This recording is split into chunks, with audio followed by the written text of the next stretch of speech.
ती निर्णय लवकर तुम्हाला कळेल नक्कीच. नक्की आरएसएस देशाच्या नेतृत्व बदलाबाबत गांभीर्यानं विचार करता आहे. जर अमित शहा बरोबर काम करायला कोणी तयार नाही असे तुमचे इंटरेस्ट आहेत असं तुम्ही म्हणताय.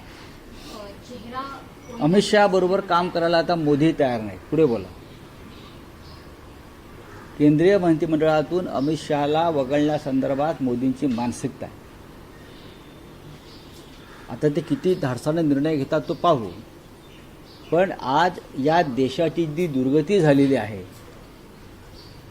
ज्या पद्धतीचं हुकुमशाहीचं वातावरण निर्माण झालेलं आहे, लोकांमध्ये अस्वस्थता अस्थिरता आहे, त्याला सगळ्यात जास्त जबाबदार मोदींपेक्षा अमित शहा आहे.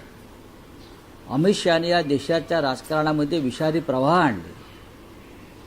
खासदार आमदार विकत घेणं, पक्ष फोडणं, न्यायालयावर दबाव आणणं, निवडणूक आयोगावर दबाव आणणं, या अपप्रवृत्ती गेल्या 12 वर्षामध्ये अमित शहाने आणलेल्या आहेत आणि मोदी त्यांच्या मागे फरफडत गेले. याची आता जाणीव मोदींना होताना दिसते असं मोदींचे सहकारी आता सांगतात.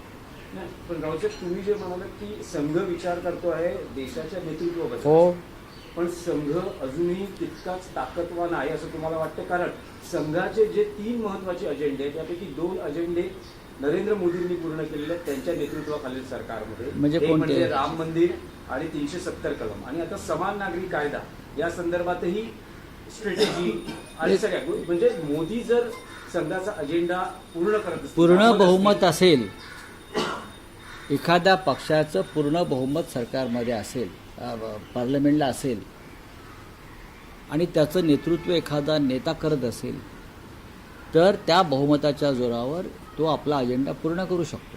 हे लक्षात घ्या. मोदींच्या ठिकाणी जरी नितीन गडकरी असते, अरुण जेटली असते, तरी त्यांनी बहुमताच्या जोरावर त्यांचे अजेंडे पूर्ण केले असते. त्याचं श्रेय दुसरं कोणाला देता येणार नाही. 370चा अजेंडा पूर्ण केला. आज काश्मीरची परिस्थिती काय आहे? या स्वातंत्र्य दिनाला काश्मीरी पंडितांनी घराबाहेर पडू नये अशी ॲडवायझरी गृह खात्याने दिली. हा 370 कलमाचं हा परिपाक आहे.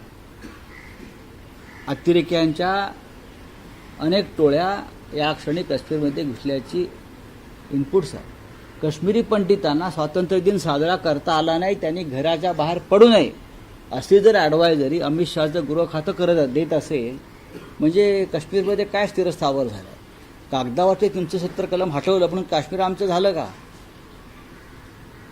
जोपर्यंत तिथे काश्मीरी पंडित आणि हिंदू निर्भयपणे वावरू शकत नाहीत, तरच 370 कलम हटवलं आणि त्याचा हिंदूंना आणि देशाला फायदा झाला असं म्हणता येईल.